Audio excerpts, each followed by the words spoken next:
This is the power move we've all been waiting for. Canada isn't furious anymore. Canada has moved on and they have checkmated Donald Trump so perfectly. Prime Minister Carney attending the European Community meeting in Yerevan, Armenia, a historic meeting, the first time that we saw a non-European country attend.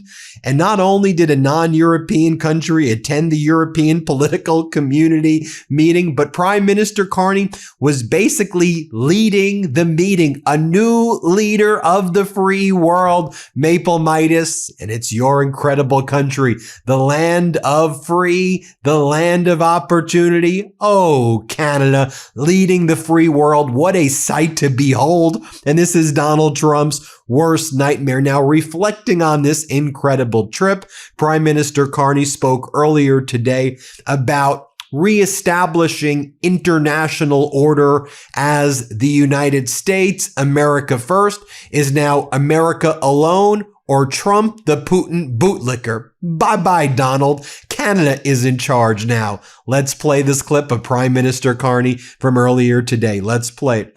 Which is a belief in democracy, the rule of law, that we're all equal before that law. And imperfectly, the international system had variants of that.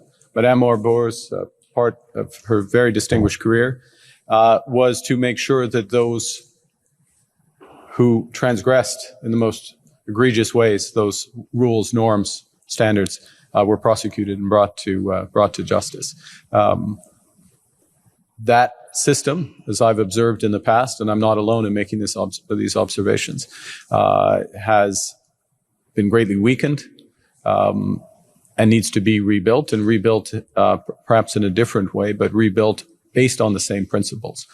And Canada, the European Union, the United Kingdom, Australia, other countries share very firm convictions with those principles, and we will work together to rebuild. And obviously there's a critical mass in Europe of countries, 27 members of the European Union, but then a broader grouping that you saw in that meeting in Armenia, over 50 countries that have some form of association with Europe and either fully support or are moving towards those principles. So that's what I meant by those comments, and I stand by them. Just to remind you, one of the key and core messages of Prime Minister Carney while attending the European Political Community meeting in Yerevan, Armenia, was this. Let's play it. A lot's happened in the last 12 months, and some of it we saw coming, but more of it has occurred. And the importance of alliances with reliable partners, deepening those alliances has become ever more so. It's important to note as well why this meeting was in Yerevan, Armenia. It was a message to Putin and to Putin bootlickers like Donald Trump that Europe is going to project strength in areas once thought to be Soviet satellite countries. So Europe is expanding, even if Donald Trump tries to harm NATO. I'll remind you, Prime Minister Carney's meeting with Zelensky brought tears to my eyes at this meeting yesterday. Let's watch it. I began the meeting. That's good. It was going much better. Yeah. No. Fantastic. Okay, shall I pretend to be the host? Yes. Yeah, fantastic. It's great to host in Europe, the hero not just of Ukraine, but Europe and the world. Dear Vladimir, it's again, you have all of Canada behind you, standing with the people of Ukraine. We are pleased that today we were able to add to our commitment, and we will continue to work and find ways to work together to strengthen your struggle and to ensure peace when it comes, and it will come, that it works and brings the prosperity that the people of Ukraine deserve.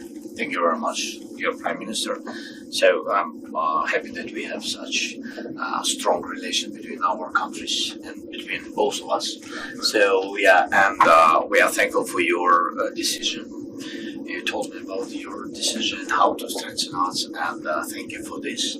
And of course, I think today's meeting of our group. The morning meeting was very important. Of course, we have to push Putin to the peace, to diplomacy, but when he will be ready, of course. But we have to know that we are not alone, and I'm happy that we not only know, we feel it because of the support of our friends. We are thankful to Canadian friends, to all the people for such strong support.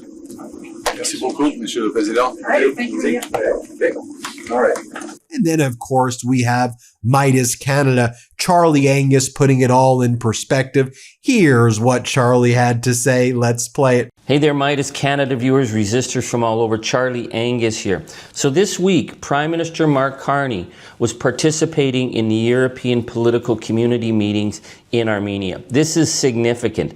It's significant that Europe has sent all of their major leaders to Armenia to work with the Armenians, because Armenia is right under Vladimir Putin's nose, and they're sending a message to Vladimir Putin that democratic countries like Armenia have much more in common with Europe than they do with the authoritarian regime of Vladimir Putin. The other reason this is significant is that the invitation to Canada makes this the very first time that a non-European leader has been invited to those talks. What we're seeing is a dramatic rewriting of the global alliances that have been in place since the Second World War. And Canada, which has long been the scrawny little brother of NATO, is at the center of an unprecedented realignment of democratic countries who are going to stand together in the face of the threat from the gangster Putin and gangster Washington. And the one thing that you can expect, my friends, is that the United States is not going to take this lying down, because what Canada is doing very clearly is challenging the fundamental principle of Project 2025, which is that the United States will be this gangster overlord for the hemisphere, taking what they want, demanding what they want, and making us a vassal state. And we're showing by our work with the Europeans and our integration, increasing integration with Europe, that that is not going to happen. That's the state of the world that we're in right now. So we're going to talk about that.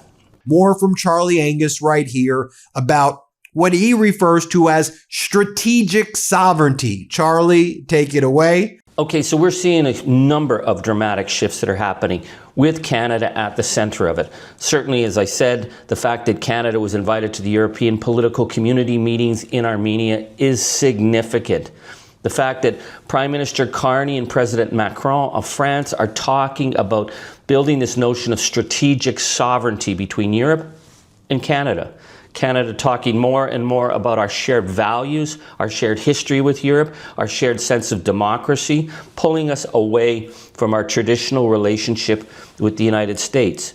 Canada is the first country to be invited into the European Union's Security Action for Europe, the SAFE program they call it, which is a major development fund worth $175 billion US for military procurement meant for Europe, but it is going to include Canada. Now, Canada has augmented this with a call for a global bank that will serve not just NATO, but allied Indo-Pacific countries, the Defense, Security, and Resilience Bank. And that bank is not being set up in London or Paris or in Munich. It's being set up in Canada. It's showing the growing influence that Canada has. The fact that when Prime Minister Carney was in Armenia, he was talking about the economic relationships and the strategic partnerships, the fact that we've signed $18 billion worth of critical mineral trade with Europe over the last year, while Donald Trump is saying that copper from Canada, which is essential for the American economy, is some kind of national security threat to the United States. Canada sees its future with Europe. Now, what are we seeing from the United States? Well, Donald Trump is pulling troops out of Germany. That's sending a message. He's been attacking NATO from the beginning. He has served the interests of Vladimir Putin. He's time and time again, he's undermined the Ukrainians and tried to promote the interests of the Russians in the war in Ukraine and undermining the NATO alliance. But here's the thing. Vladimir Putin is getting more and more isolated in Russia. The Russians are losing 30,000 troops a month. They cannot sustain this level of casualties. Ukrainian drone technology and robotic warfare is taking the fight to the Russians to the point that they're saying that Vladimir Putin is getting more and more isolated. He can't travel around for fears that they're going to knock him off. There's actually fears of a coup. So what's sustaining Vladimir Putin right now? The United States, their vassal state. The fact that Donald Trump has been ridiculing NATO, calling us a paper tagger, saying he's pulling the troops out of Germany.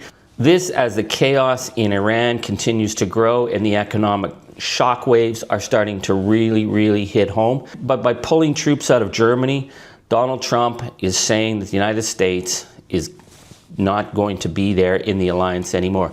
But here's the significant thing. In a CNN interview on pulling troops out of Germany, American strategic thinkers said that, quote, Washington wants to focus on challenges where only American power can play a decisive role. And that's in its own hemisphere. So they're pulling troops out of Germany so that they can have the power to have a decisive role in our hemisphere. Well, who are they threatening? Brazil? Mexico? Canada. And then finally, Charlie Angus says, for Donald Trump, for Project 2025, to see Canada rise like this is truly their worst nightmare.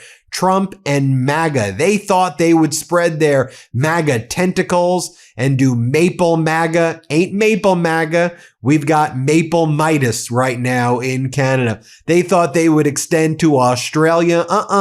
Timu MAGA, Timu Trump, bye-bye Dutton, ain't happening there. And we're seeing with Peter Magyar in Hungary, bye-bye Orban, Putin bootlickers, bye-bye. Democracy prevails, and we in the pro-democracy international community need to stay together. Charlie, take it away. You see, this is the thing about Project 2025, is it's unacceptable for the Americans that Canada is signing European trade deals, that we're doing procurement planning with the Europeans on common defense strategies rather than being subservient to the United States. This is going to come to a head very soon in the Kuzma negotiations. The United States is sending a very clear message, not only that they hate our guts, which they've been saying time and time and time again, but you can expect that they're going to try and break us to make us return to their vision of Canada as this vassal state. Meanwhile, Canada is focusing more and more on Europe. The fact that our Prime Minister is being invited to speak to the European Parliament, the fact that we are doing more and more trade with Europe, the fact that we're doing strategic planning, and the fact that we're doing military exercises with our European allies shows that we are not going to go along with Project 2025, and we are going to defy Project 2025. So this is where the coming battle is going to happen between the United States of Donald Trump and Canada, my friends, is on our right to chart our own future as a sovereign nation working with democratic allies, whether they're in Armenia, whether they're in France, or whether they're in Asia. And if the United States doesn't like that, well, that's where the trouble is going to happen, and that's where this fight is going. Keep kicking at the darkness, my friends. There you have it, everybody. Let me know what you think. Incredible stuff. As Canadian viewers have said, Ben, we're not furious, Canada. We're beyond furious. We've moved on. Yes, you have, and you are leading the free world right now, Canada. So damn proud to be partnered with you, Canada, to be your friend in this. And even though I'm over here, I understand across the border, it's just an honor to fight with you every step of the way and to be a part of and supportive of everything you've built. Keep on going. Elbows up. Ben Meiselas from the MeidasTouch Network saying thank you. Hit subscribe, everyone. Let's get to 7 million subscribers. Love this video? Support independent media and unlock exclusive content, ad-free videos, and custom emojis by becoming a paid member of our YouTube channel today. You can also gift memberships to others. Let's keep growing together.